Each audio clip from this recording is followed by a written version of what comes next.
be beaming, I be booming down that block. Everywhere you go, you know they know I'm hot. What's up? What's going on, my good people? Welcome back to the channel. Hope you all are doing well. If this is your first time here, I want to welcome you. Pull up a seat. Hope you enjoy the content. And before we get into this video, I want to ask that you like, comment, share, subscribe. Go ahead and tap that bell while you're at it so you're notified anytime I drop a brand new video, go live, or schedule a premiere. All right, y'all. So I am back with another video. It has been a few days.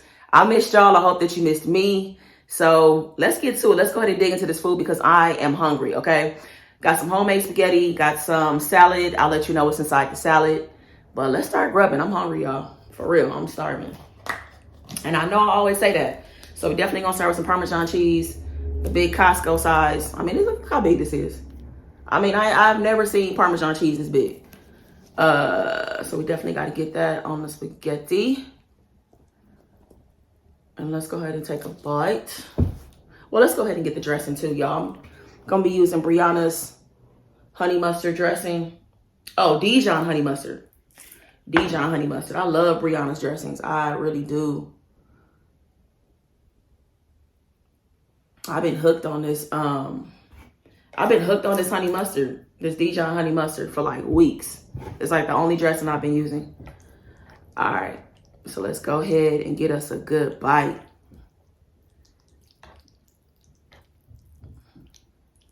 I'm over here twirling and I ain't even getting nothing.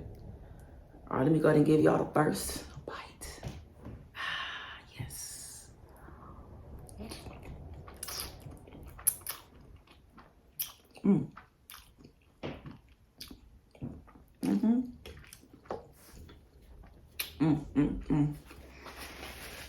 That's so good. Auntie Niecy made the spaghetti, y'all. It's so good. She done been in the kitchen, y'all.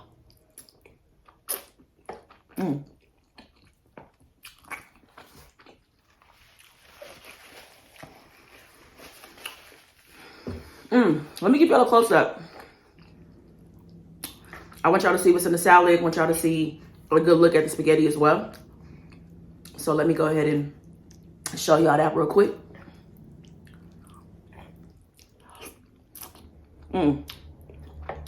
So in the salad, it's spring mixed tomato, cucumber. I got some blue cheese crumbles, these salt and pepper almonds, and the honey mustard dressing.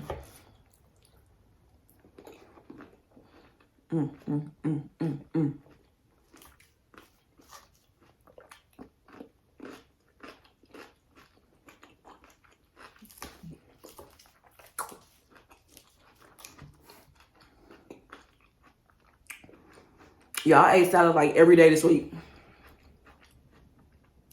I've been really stepping it up on my vegetables, my greens and stuff, my green veggies. I've been really trying to step it up.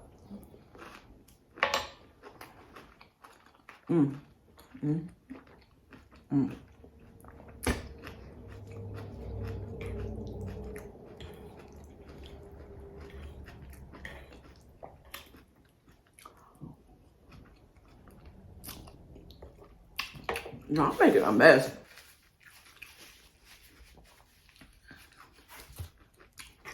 I didn't put a whole lot of noodles in here. This really ain't even a whole lot of spaghetti, to be honest with you. It might look like it, but I was really trying to like spread it out because I really wanted more salad than spaghetti.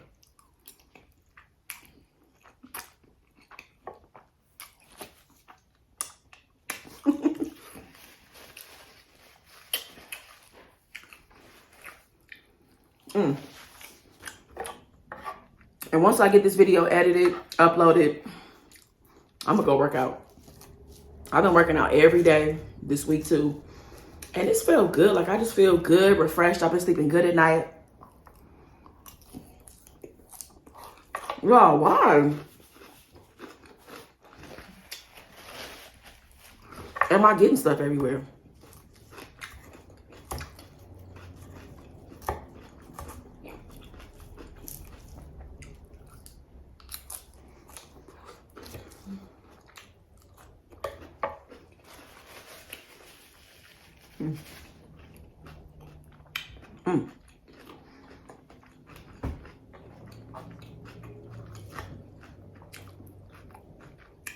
As y'all can see from the title, I will be doing a story time. I'm gonna jump into that in just a second. So stick around for that.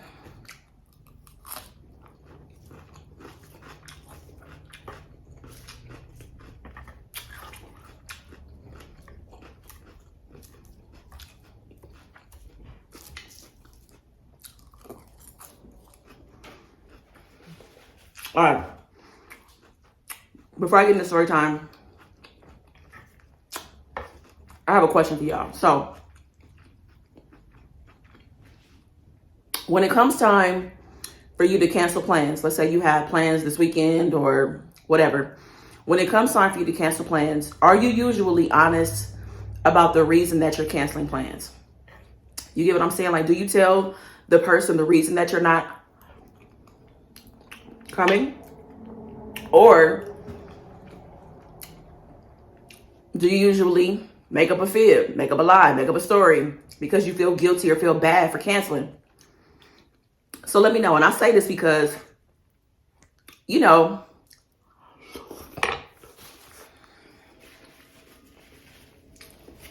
I know a lot of us, like, for example, we agree to do something. Hold on. You might agree to do something. I may have agreed to do something 3 weeks ago, right? But this has been a hard, heavy ass week, and now I really don't feel up to it. I'm tired. I don't want to drive. I'd rather just spend my time and my weekend at home instead of being out and about. And I'm just using this as an example. So if I had to cancel on one of my friends, or I really just didn't feel up to doing it, this Rhonda would definitely just tell the truth. But I do feel like back in the day, I used to feel like I needed to tell a whole story, as to why I wasn't coming versus, yo, like I had a hell of a week and I just don't feel up to it. Like, you know, I know I said I was going to be there, whatever. And I think for me, I would want to tell somebody as soon as possible that I'm not coming. You know what I mean? Like, so yeah, for me, when it comes to canceling plans, this Rhonda definitely I tell you why I'm not coming. But back in the day, I used to tell a long, elaborate ass story on why I wasn't gonna make it, you know?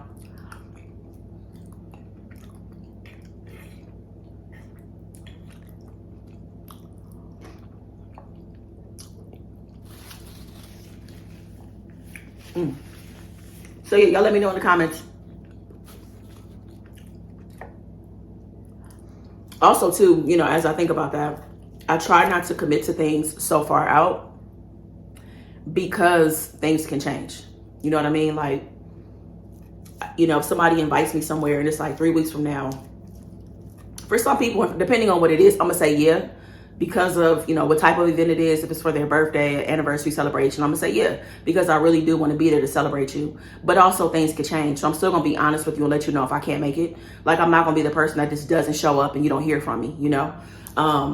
But I try to be mindful of certain things. Like if somebody invites me to something, like, and again, you know, it's 3 weeks out, I might be like, you know what, I'm gonna keep you posted. My schedule has been really busy. I want to come, but I need to see how I feel, you know? So y'all let me know. And I know that this can create, you know, tension between people because people get offended about you not coming to their event or whatever.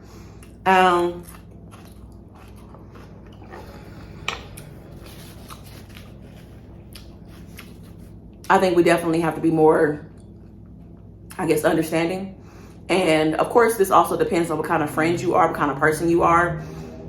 If you're just a super flaky person, then, you know, I can see why somebody might feel like that about you. But if you're somebody that really shows up for your friends and you're pretty consistent and you're the kind of person, you're a good friend, you nurture the relationship, you know what I'm saying? Like you put in effort into the relationship,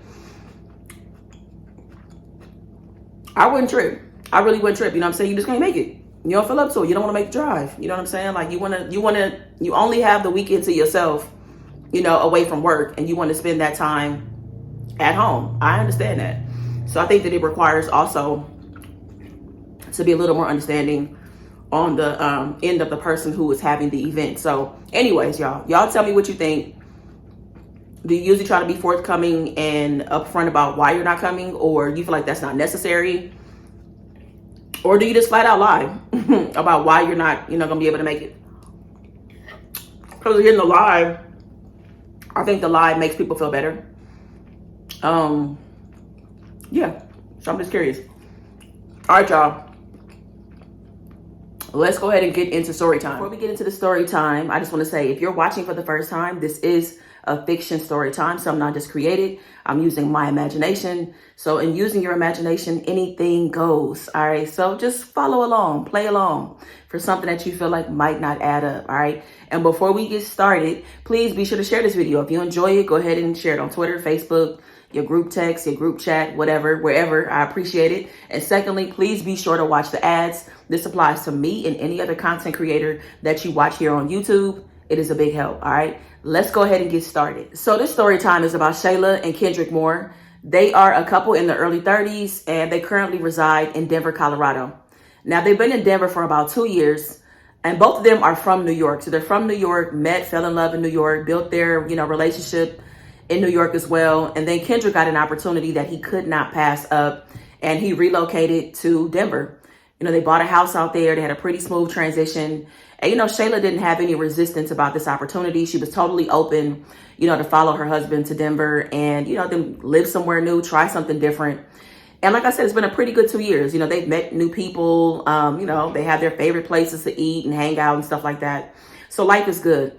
But, their marriage is like everybody else's. It has ups and downs. But for the most part, they get along pretty well. They do well, communicating and, just keeping it real and being honest with each other, addressing their problems, like not letting shit just like build up or whatever.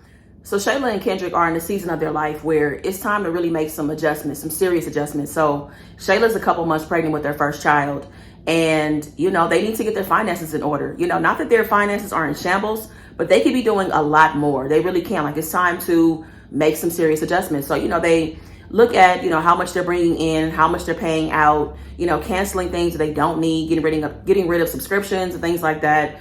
They have 3 cars. They decide to sell 1 car, take that money, pay off a credit card. They have a garage sale. Kendrick has a collection of basketball cards that he's been collecting for years, but he's not attached to them. So he sells them. Like they're really just open to anything at this point to bring cash inside their house. You know what I mean? And it even gets to a point where, Kendrick is kind of hesitant about this idea, but he's like, why not? Let me run it by Shayla to see what she thinks. And he's like, babe, I need you to listen to me and follow me on this. Like, follow me on this and hear me out. This may not be ideal, but this could be an opportunity for us to make some money, like a good amount of money, for a period of time. And she's like, okay. He's like, all right. So, I have a coworker named Carl and, we've been working together for years. And Carl and his wife, like they host exchange students. You know what I'm saying? An exchange student comes from another country, stays with them at their house, and they get paid like, I don't know, $1,700, $1,800 a month. And she's like, what? He's like, yeah, I know this may seem ridiculous, but I mean, maybe we should consider it. You know what I'm saying? And she's like, nah, I don't feel good about having a stranger in our house. You know what I mean? And he's like, look, we got all this space. We got 2 extra rooms. I just don't see it being a problem. It's not going to be for a long period of time. And again, like the focus is the money. You know what I'm saying? And she's like, I don't feel safe. Like I'm pregnant now. Like he's like, look, I'm not going to put you in a situation. I've done my research on all these, different agencies that make this, exchange thing work. They're all legit, have good reviews. Like just take a minute to look at the website, look around and just see if this can maybe change your mind. And so she's like, all right, fine, Kendrick. But she's not really considering it. She's just like, whatever, to get him to, shut up about it. So, a couple days go by and Shayla, finds herself on these different agency websites looking around and like, okay, maybe this wouldn't be so bad. So, after she does her research, she tells Kendrick like, all right, you know what, let's do it. I want to be open-minded. Let's go ahead and, let's make this exchange thing happen, And she's like, and maybe we might get a really great student that we really built this great relationship with and who knows. So Kendrick is like, cool, like, I'm so glad that you're open, whatever. Let's go for it. So they find themselves going through the process. They choose the agency that they want to go with. They have to send over a bunch of paperwork. They answer a bunch of, questions over the phone, about them, their life and their house and all that kind of stuff. And they get approved and they end up connecting with a grad student from Canada. And it's a 25-year-old guy named Theo Watson, right? So now they're just trying to prepare for him to show up at their house, right? So they revamped their guest room, they painted, changed the linens. Like, they really want Theo to feel at home, you know? So fast forward to the big day. It is time for Theo to come to Denver. So he gets there and they meet him at the airport.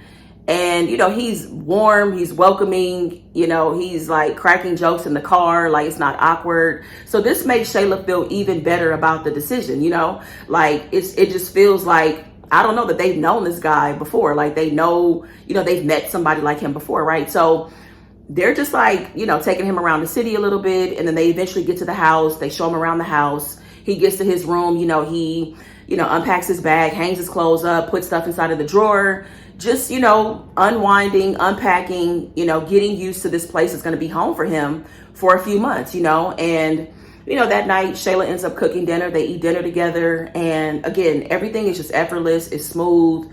It's, you know, something that, you know, they couldn't have imagined it being this easy, right? So they have dinner together and, you know, Shayla and Kendrick go to bed and they're just laying in bed, pillow talking. And she's just like, yo, like, this is a good idea.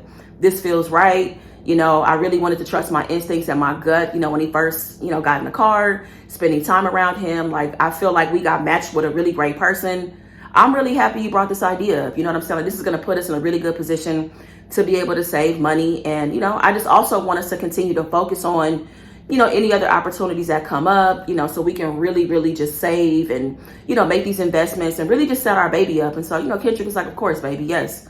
So as time goes on, you know, time is just going, you know, they're in the rhythm of, you know, when they eat dinner together, they try to make it a point to eat together. You know, also Theo is doing his thing. He's, you know, going to school. He's meeting new people. So he's doing his thing as well. Now, Shayla also loves the idea that Theo is around, you know, for Kendrick. Like, she don't have to watch games with him. You know, Kendrick and Theo can go to the gym together. They can do guy stuff together. So she's happy that she's off the hook for a couple of things that she really didn't want to do anyway, right? So at this point, Theo has been in Denver for about a month and a half, 2 months or so. And, you know, they have a great rhythm. They have their routines established. Like, everything is really good, going well. They haven't had any issues, nothing. Like, everything has been going really good, right? So this day is just like any other day. You know, Kendrick and Theo go to the gym, and they're usually at the gym for about an hour, hour and a half.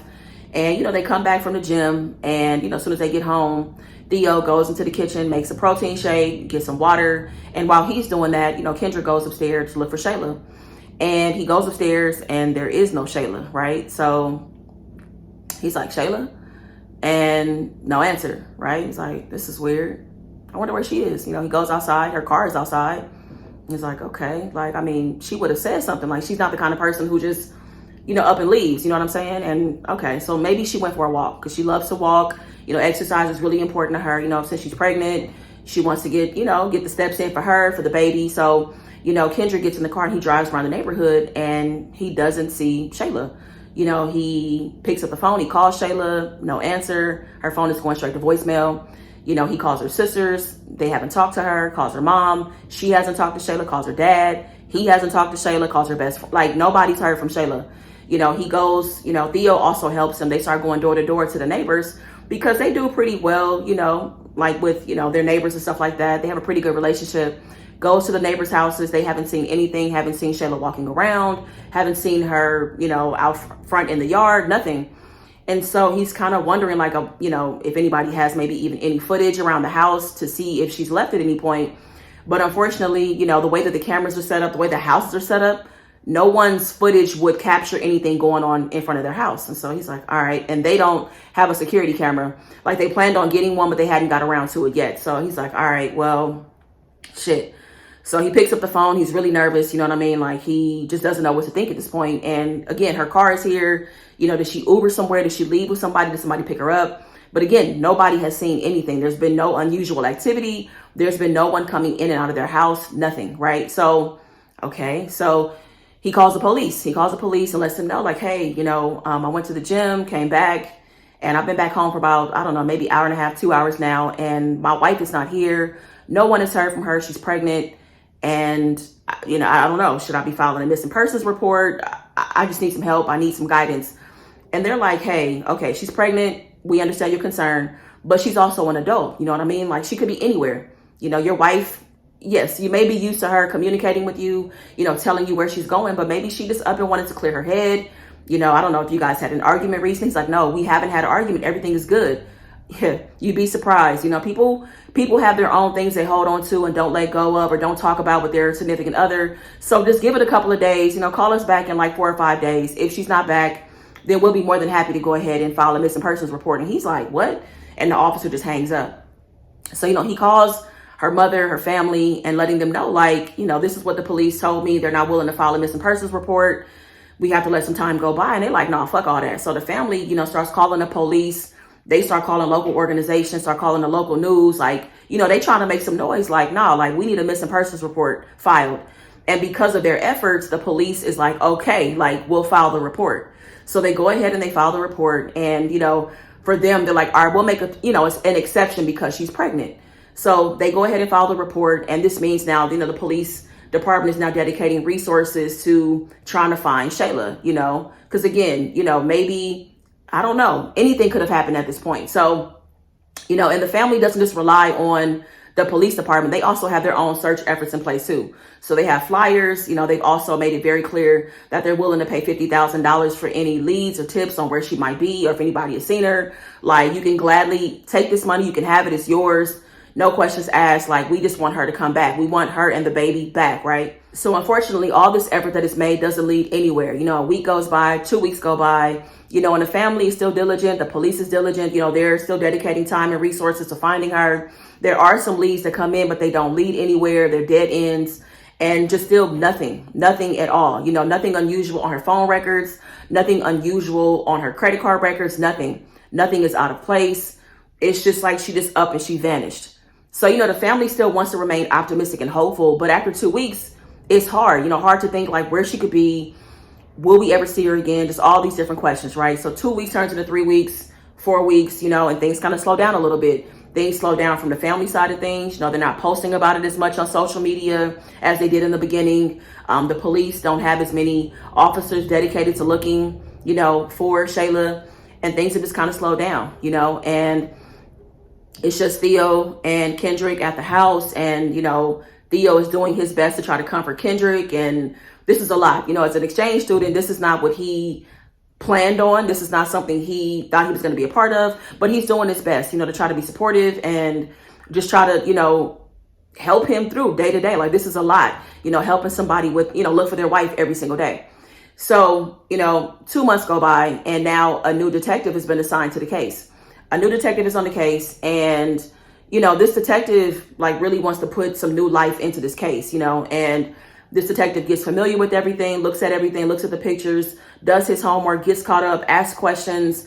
And, one day he wants to come over to the house. Like, he wants to talk to Kendrick, he wants to talk to Theo. He wants to introduce himself and, just kind of maybe ask some questions to see if maybe there's some new information that might come up that he can kind of work with, right?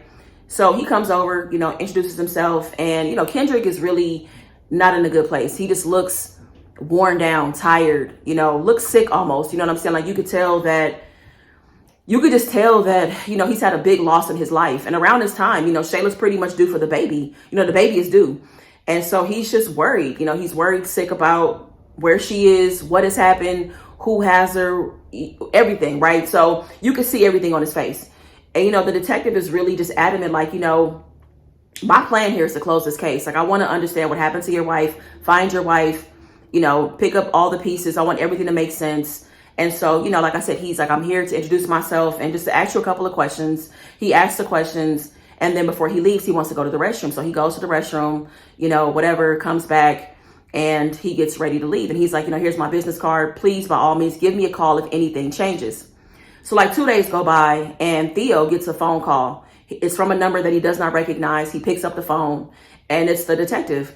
And the detective is like, hey, Theo, this is pretty standard. Again, I'm new to the case, but I want you to come down to the station, and I want to talk to you. I want to talk to you, just as a third party, that had, this relationship with, Shayla and Kendrick. I want to hear your side of things by yourself. And maybe there's something you'll be able to tell me, when Kendrick is not around. Maybe some things I can ask you to kind of see if maybe you can give me some insight on their relationship. And maybe there are some things I can get from you that can help me. And he's like, yeah, of course, no problem.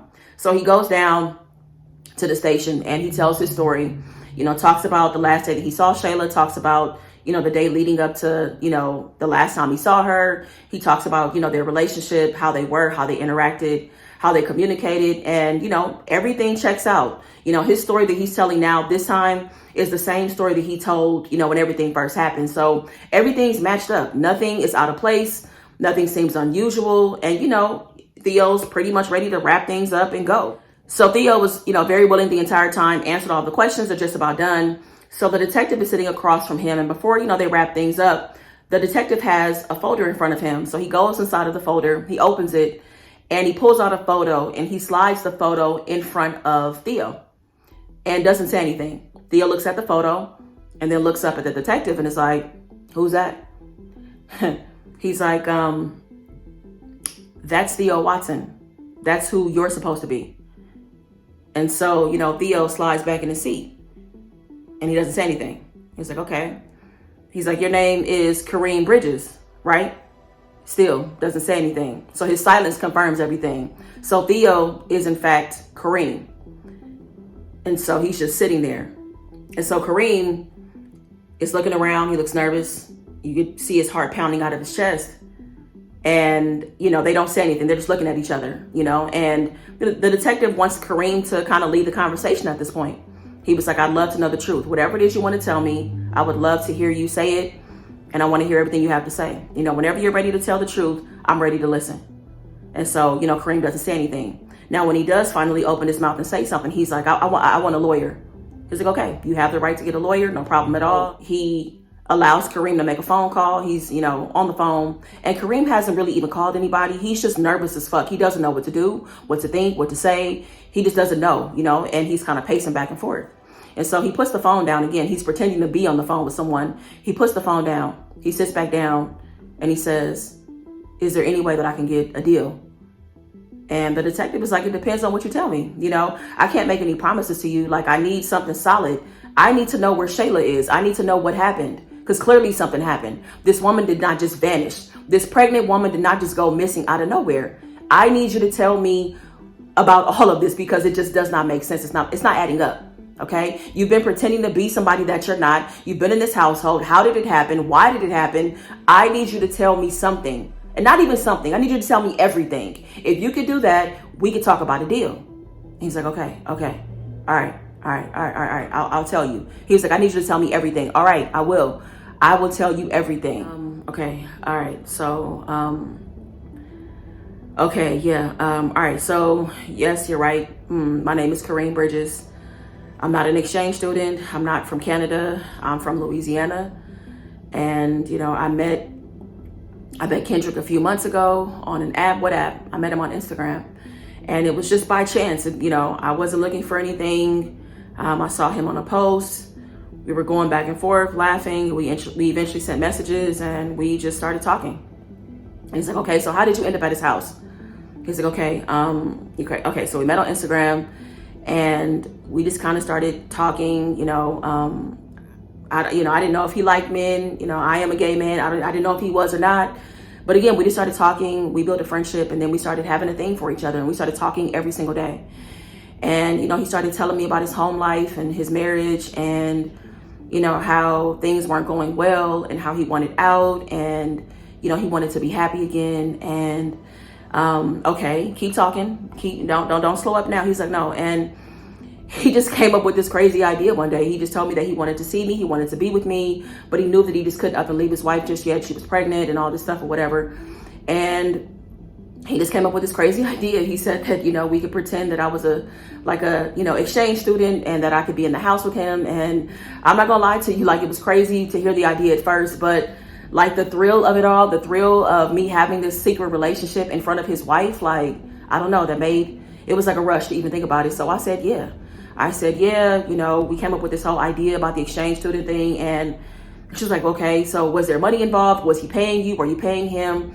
He's like, well, I do have a significant amount of money. My family has money. And, to make this thing look legit and look real, there was a deposit going into him and Shayla's account every single month.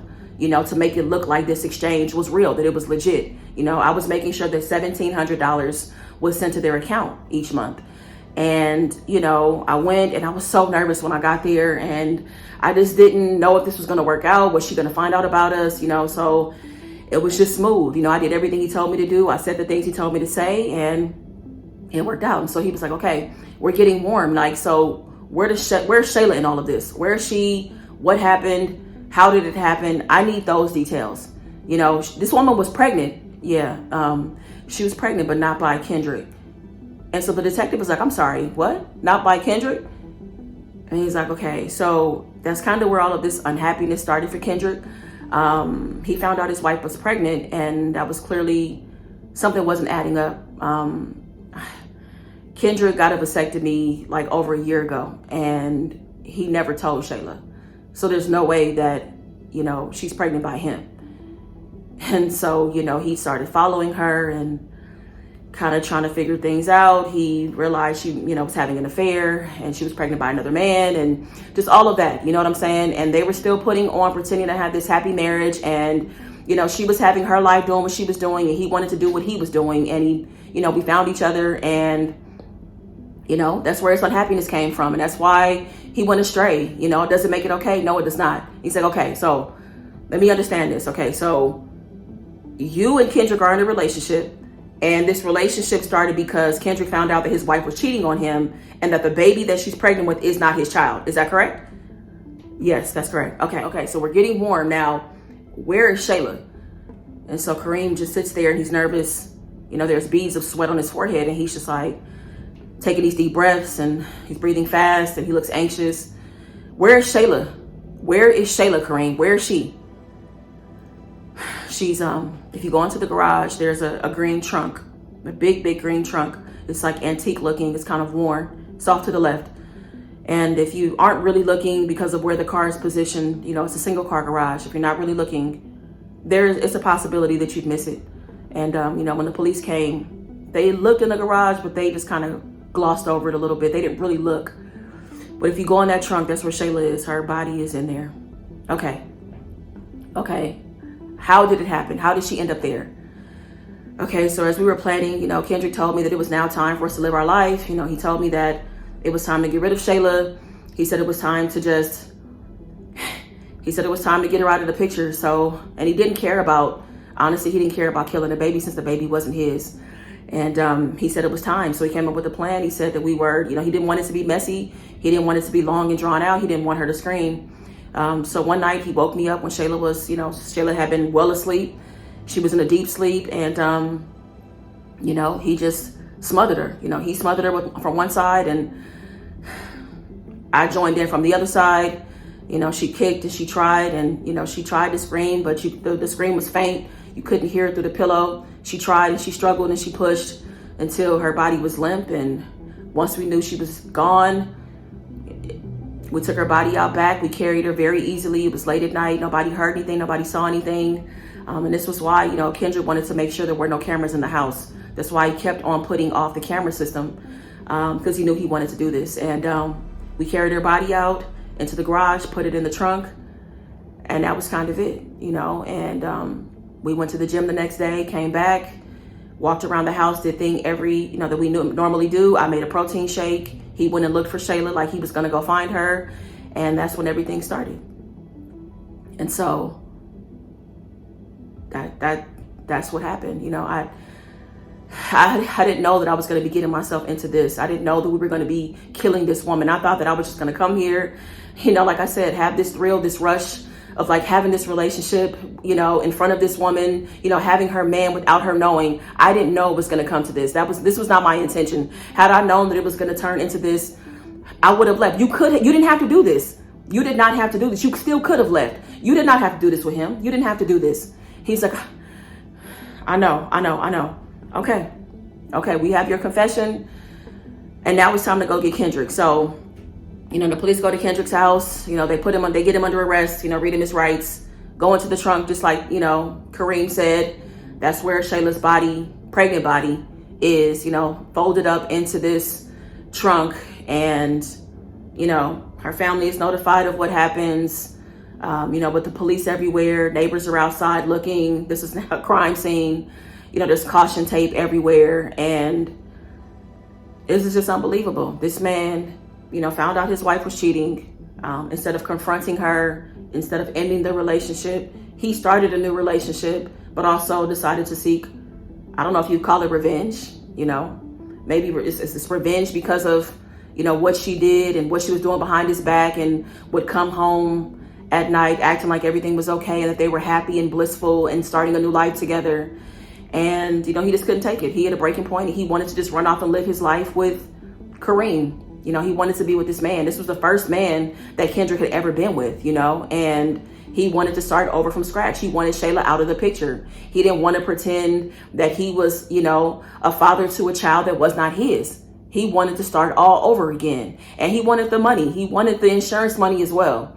She had a nice size policy, $500,000. All of it would have went to him. And he could have taken that money and started a brand new life with Kareem. They could have went anywhere they wanted to in the world and started all over again. So let me say a couple of things so that this all makes sense. So when the detective came to the house, he already knew at that point. He knew that Theo was not who he said he was. See, when the detectives and the police first had this case, they looked into everything to see if Theo was an exchange student. Yes, they were able to validate that there was a Theo Watson in the system that was on an exchange program, but they didn't look at a picture.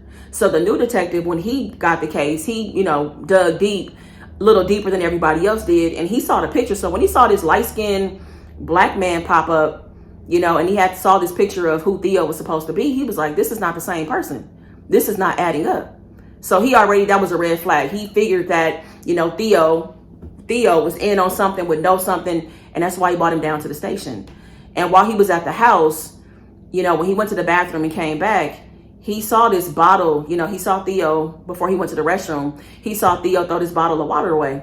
So he was able to actually retrieve that bottle of water out of the trash can without being seen. He took that bottle of water, with hopes that he can get some DNA off of it. Well, he would get the DNA off of it and, get a match. And luckily he did. He got Kareem Bridges from Louisiana. And that's how he was able to go ahead and put two and two together and for this all to make sense. And, it's a shame. It's a shame that they killed a pregnant woman like that. Kareem definitely could have walked away. Well, first of all, I couldn't imagine myself, living with the person that I'm in a relationship with while they're married and, us having fun and sneaking around and doing all of that. Like, I couldn't imagine doing all of that. And even if I did, I for damn sure would never get involved in trying to kill your significant other. No, you need to go ahead and end that shit, get a divorce, and I'll be here waiting and we can figure our thing out after that. But I'm not about to get involved with that, So as it turns out, Kendrick is charged with 2 counts of first-degree murder for murdering Shayla and the unborn child. And Kareem is charged as an accessory to murder. He gets 20 years to life in prison with the possibility of parole. And that's just how the story ends. It's vicious and completely uncalled for. And it's just, I don't know, it's crazy what people are driven to do, the things that people have inside of them to actually do. Like, it's one thing to think something, but to actually do it is some whole other shit. So anyways, I hope you enjoyed the story time. If you did, please be sure to go ahead and share it out. And I'll see y'all on Tuesday. We're going to do Taco Tuesday on Tuesday. So please come back on Tuesday. We're going to talk and chop it up, or I don't know what we're going to do on Tuesday, but it's definitely going to be some tacos. All right. So I'll see you then. Make the best of the day. Be good to yourself. Peace. I be beaming, I be booming down that block. Everywhere you go,